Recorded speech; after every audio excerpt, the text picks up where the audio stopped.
Rasulullah Shallallahu Alaihi Wasallam itu teladan beliau bukan hanya dalam urusan kelebihan-kelebihan dan keistimewaan beliau. Tapi Rasulullah Shallallahu Alaihi Wasallam juga teladan justru dalam kekurangan dan kekeliruan-kekeliruan beliau. Karena Rasulullah Shallallahu Alaihi Wasallam adalah manusia, maka Allah telah mentakdirkan Rasulullah itu tidak selalu tepat, tapi selalu benar. Ini dalam bahasa fikih, benar dan tepat itu beda ya. Kalau benar lawannya salah, kalau tepat lawannya keliru. Kalau benar bahasa Arabnya hak, kalau salah bahasa Arabnya batil. Kalau tepat bahasa Arabnya shawab, kalau keliru bahasa Arabnya khata'. Apakah Rasulullah selalu benar? Selalu benar. Rasulullah tidak pernah mengajarkan yang batil. Tapi apakah Rasulullah pernah keliru? Pernah. Rasulullah itu berbuat dosa? Tidak. Tapi lupa? Ya. Dan Rasulullah SAW teladan untuk kita bukan cuman ketika beliau tepat. Bahkan beliau teladan untuk kita ketika beliau keliru. Rasulullah SAW bukan cuma teladan buat kita ketika beliau ingat, tapi juga teladan untuk kita ketika beliau lupa.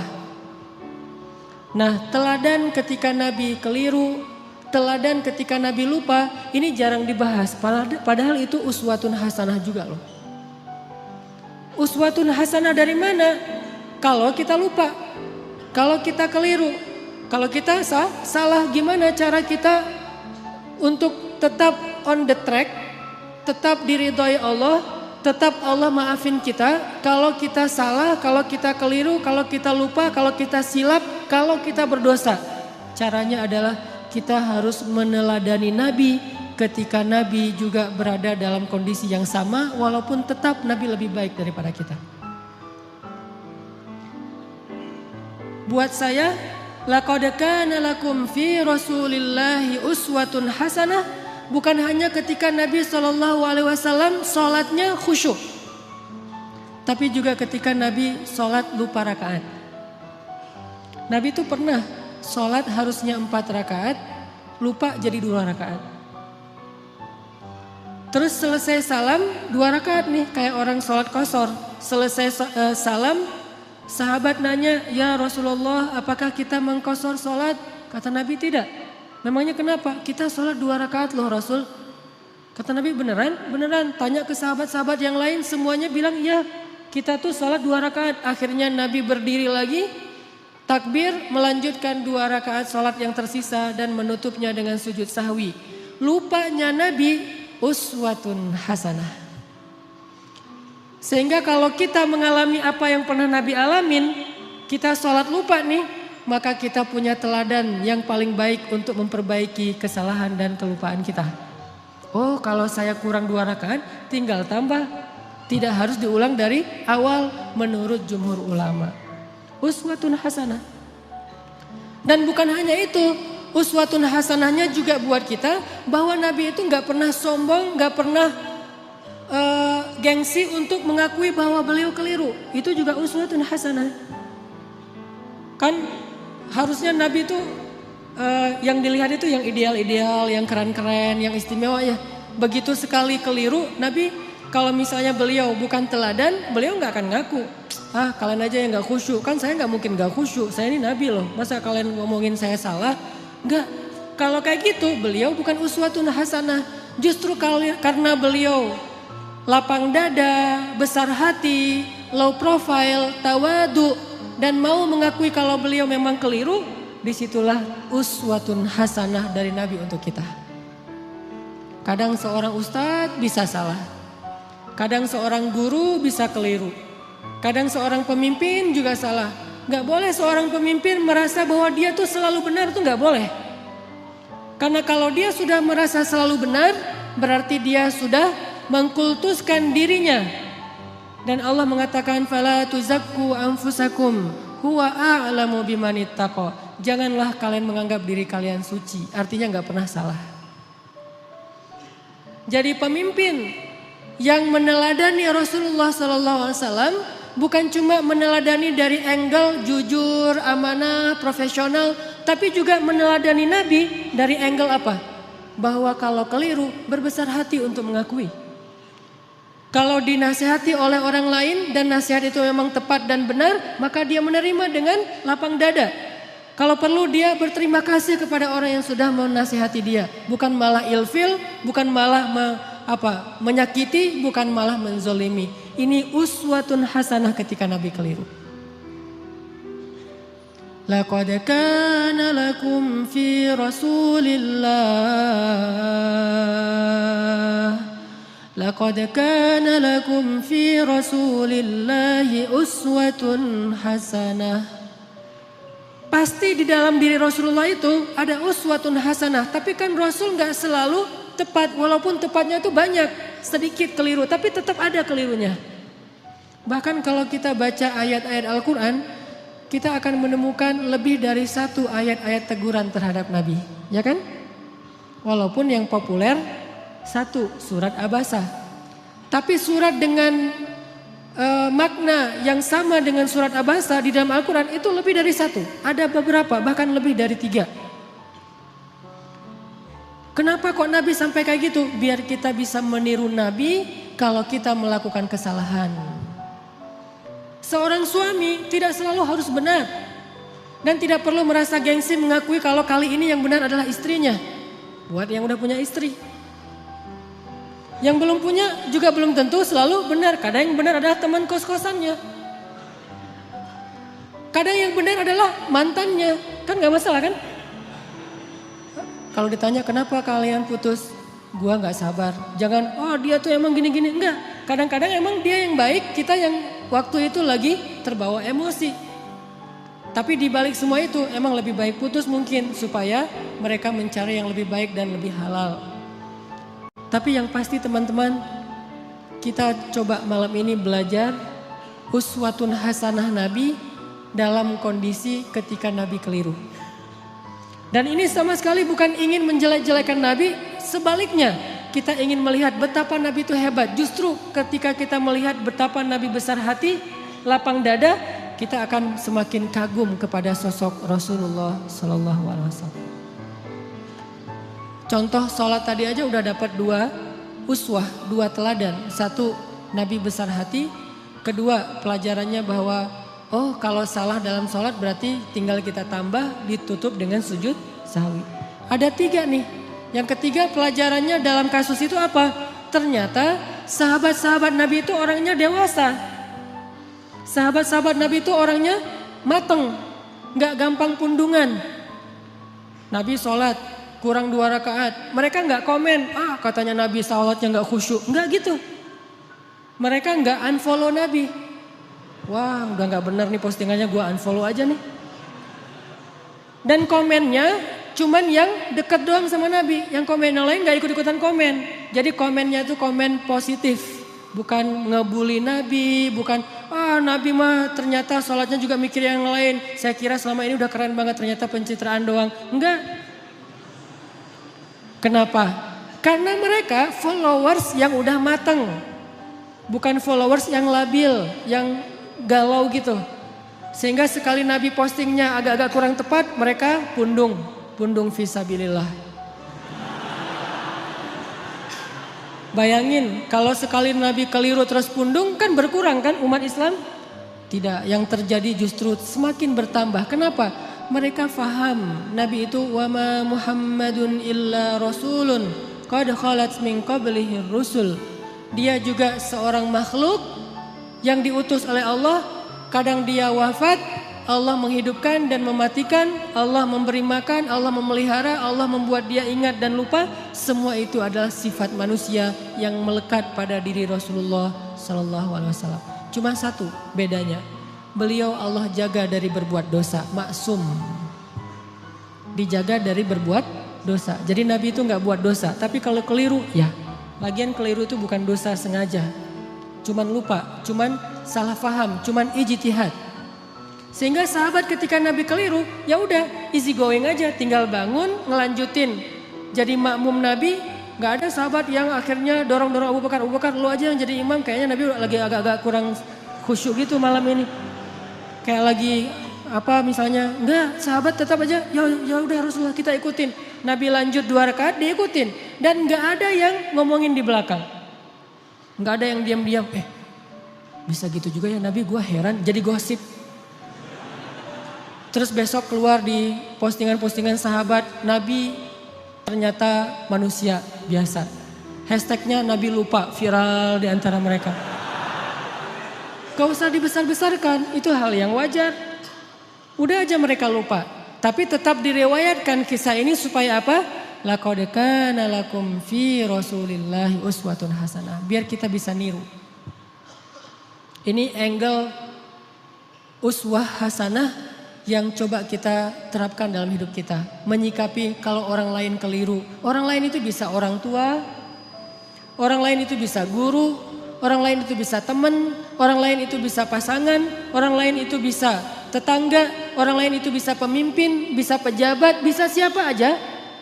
Bahkan orang yang paling soleh sekalipun melakukan kesalahan dan kekeliruan. Salah satu di antara ciri-ciri orang bertakwa yang Allah sebutkan di dalam surat Ali Imran 135. Walladzina idza fa'alu fahishatan aw zalamu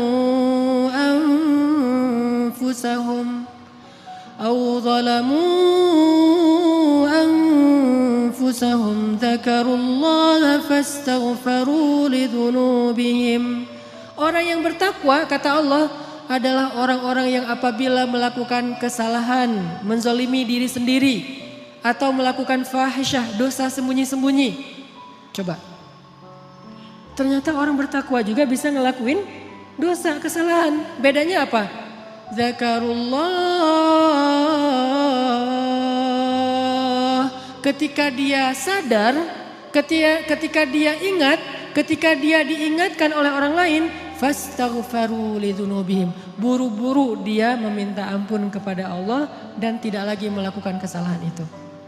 Ini bedanya orang bertakwa sama orang yang tidak bertakwa. Kalau orang yang tidak bertakwa salah gak mau memperbaiki diri. Kalau orang bertakwa salah juga tapi mau segera recovery, memperbaiki diri. Jadi peluang berbuat salah sama antara orang yang bertakwa dengan yang tidak bertakwa, sama peluangnya. Jangan sampai kita mengkultuskan satu orang, satu tokoh, satu kelompok. Mentang-mentang mereka membawa slogan-slogan Islam, memakai simbol-simbol Islam, menggunakan penampilan-penampilan yang kesannya Islami, lantas gak boleh keliru, gak boleh salah. Wah, hijabnya aja yang syar'i, ternyata pemarah misalnya. Ustadz, mending mana tuh? Orang yang sholat tapi masih korupsi daripada orang yang gak korupsi, orang yang jujur tapi gak sholat. Kan mending yang jujur, walaupun gak sholat tapi yang penting dia jujur. Enggak. Orang yang sholat tapi masih korupsi, sholatnya berpahala, korupsinya berdosa. Orang yang jujur tapi gak sholat, jujurnya berpahala, gak sholatnya berdosa. Masing-masing mendapatkan sesuai dengan amalnya. Faman ya'mal mithqala dzarratin khairan yarah wa man ya'mal mithqala dzarratin syarran yarah. Jadi gak ada mending-mendingan. Tinggal nanti hisabnya di sisi Allah aja di akhirat. Apakah ini lebih banyak pahalanya atau ini lebih banyak dosa? Allahu a'lam. Yang jelas kita belajar sekarang gimana meneladani Rasulullah SAW ketika kita salah, ketika kita berbuat dosa, ketika kita keliru, dan juga ketika orang lain yang melakukan kekeliruan dan kesalahan itu. Teman-teman yang dirahmati Allah Subhanahu Wa Taala, belajar meneladani Nabi SAW itu bukan sekedar belajar mendapatkan wawasan tentang perilaku Nabi, bukan. Kita hafal ayat itu tapi tidak menjadi perilaku, tidak jadi karakter, nggak jadi attitude, berarti kita belum meneladani Nabi. Cuma hafal ayatnya doang nih. Kita hafal banyak hadis Nabi, kita baca banyak sirah, buku-buku tebal tentang sejarah Nabi, tapi tidak merubah attitude kita menjadi lebih baik seperti yang dicontohkan Nabi, kita berarti belum belajar dan belum meneladani Nabi, cuman tahu doang. Itu namanya orang yang musaqqaf, orang yang berwawasan, belum menjadi orang yang alim, orang yang berilmu. Kenapa? Karena tidak disebut ilmu sebelum dia menjadi rasa di dalam hati dan menjadi perilaku dalam kehidupan. Kalau cuma sekedar wawasan itu bukan ilmu, itu namanya sakofah, itu namanya wawasan. Makanya malam ini ketika kita belajar uswatun hasanah Nabi SAW, kita coba munculkan tekad dalam diri kita masing-masing. Pokoknya habis dengar sharing malam ini, saya pengen memperbaiki sikap saya di sosmed. Saya pengen memperbaiki sikap saya dengan teman. Saya pengen memperbaiki sikap saya kepada keluarga, terutama orang tua. Saya pengen memperbaiki sikap saya kepada mantan. Cara memperbaiki sikap kepada mantan apa? Unfollow. Gak boleh following ya. Kalau mau sesekali ngelihat, bikin aja 2 akun. 1 akun punya kita, 1 lagi untuk stalking ya. Pengalaman. Enggak boleh. Lupakan mantan. Jangan sampai kita baca atau mendengar cerita-cerita tentang Nabi hanya sekedar oh ya, oh gitu. Jangan. Kalau sekedar oh ya dan oh gitu, berarti ini cuma wawasan nih. Dan kalau cuma wawasan, kita ngaji sampai bertahun-tahun juga tidak semakin menjadi lebih baik. Harusnya belajar ilmu yang tadi kata Nabi, siapa yang menempuh jalan untuk mencari ilmu, Allah mudahkan jalan ke surga. Itu ilmu loh, bukan wawasan yang dicari. Kalau wawasan kita bisa kayak otodidak gitu. Kita bisa belajar sendiri dengan dengerin YouTube. Tapi kalau ilmu kan bukan cuma denger, kita latih tuh. Apa yang udah kita dengar kita latih sehari mungkin gak langsung jadi nih. Sama kayak yang barusan kita dengar misalnya tentang gimana berbesar hati dalam menerima masukan orang lain. Kan gak gampang tuh. Gimana berlapang dada mengakui kekeliruan dan kesalahan kita. Walaupun itu menyakitkan, itu gak gampang loh. Tapi kalau kita gak praktekin, berarti apa yang kita dengar itu baru sekedar wawasan. Belum memperbaiki perilaku dan attitude kita. Kita belajar sekarang uswatun hasanah Nabi SAW bukan sekedar pengen tahu penasaran ayatnya mana aja ya, hadisnya gimana aja ya. Kita bukan pengen berdebat dengan dalil, kita pengen memperbaiki diri. Tapi kalau kita pengen berdebat dengan dalil, kita akan lebih fokusnya ke dalil itu riwayat siapa, kemudian teks aslinya kayak gimana, terus kalau perlu di capture. Nanti kalau ada teman kita yang berbeda pendapat tinggal kita broadcast, kita share. Ini sekedar wawasan yang dijadikan bahan perdebatan. Buat apa kalau kayak gitu? Harusnya kita belajar bukan supaya jago berdebat. Bukan kalau kita nanti berdebat dengan teman kita di grup, kita punya banyak argumen, dalil segala macam. Buat apa yang kayak gitu-gitu? Bahkan Nabi aja pernah mendengar sahabat berdebat di dalam Masjid Nabawi dilemparin debu sama Nabi. Jadi ada sahabat lagi ngaji nih, lagi baca Quran di dalam masjid. Kan rumah Nabi di sebelah masjid. Tadinya ngaji, asik tuh, seru. Bismillahirrahmanirrahim, baca santai. Lama-lama mulai terjadi keriuhan, kegaduhan. Nabi dalam rumah ngedengar kok udah mulai ada orang yang teriak-teriak ya. Kok mulai kayak ada orang yang marah-marah. Nabi keluar melihat mereka lagi berdebat tentang makna satu ayat. Nabi mengambil debu dan melempari mereka dengan mengatakan, kalau kalian membaca ayat Al-Quran, carilah ayat yang mempersatukan kalian. Artinya jangan membaca ayat-ayat yang membuat kalian berpecah belah, bukan ayatnya, tapi persepsi dan tafsiran terhadap ayatnya. Jadi teman-teman, saya pengen magerin dulu nih, bahwa yang kita belajar malam ini, termasuk saya, kita niatkan untuk memperbaiki perilaku kita. Baik perilaku kita di dunia nyata atau di dunia maya. Pokoknya kita perbaiki perilaku kita. Dan anak Indonesia tuh, anak Jawa Barat, orang Sunda itu diantara seluruh suku yang ada di Indonesia itu kan termasuk salah satu suku yang terkenal. Paling lembut, santun, tata keramanya luar biasa kan. Jangan sampai identitas itu hilang oleh modernitas. Sehingga gara-gara kita hidup di dunia maya, medsos, kita melupakan tradisi nenek moyang kita yang sebetulnya luar biasa. Kenapa tradisi itu harus pindah ke Jepang, harus pindah ke New Zealand, harus pindah ke negeri-negeri yang tidak mengenal agama? Harusnya tradisi itu tetap ada di negeri kita di negeri orang-orang yang beriman kepada Allah Subhanahu wa taala. Makanya kita perbaiki lagi. Karena saya beberapa kali jalan ke beberapa negara, rahmat dari Allah bukan karena hebat. Kalau orang lain mungkin jalan-jalan itu karena banyak duit ya. Ada yang bahkan sakit kepala dikit jalan ke luar negeri. Di rumah nggak ada bawang ke Singapura ya. Dan kalau saya mah alhamdulillah gratis diundang akhirnya ke luar negeri. Tapi diniatkan juga sekalian belajar, main, termasuk pencitraan ordai gitulah pokoknya.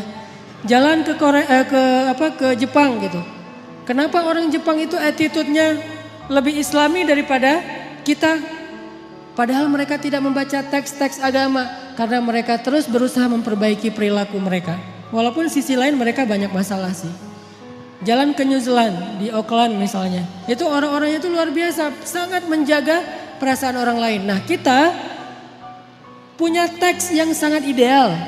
Punya teladan uswatun hasanah yang udah paling keren lah pokoknya. Nggak ada lagi teladan yang lebih keren daripada teladan kita. Emang ada manusia yang lebih keren daripada Rasulullah? Nggak ada kan? Rasulullah itu yang paling keren udah tuh. Yang paling teladan terbaik. Kalau teladan kita udah terbaik tapi perilaku kita nggak terbaik. Pasti ada masalah dalam kita meneladani Nabi ini. Bukan Nabinya yang nggak keren. Kita belum meneladani Nabi secara utuh. Baru mengambil wawasan-wawasan dari hadis-hadis Nabi SAW.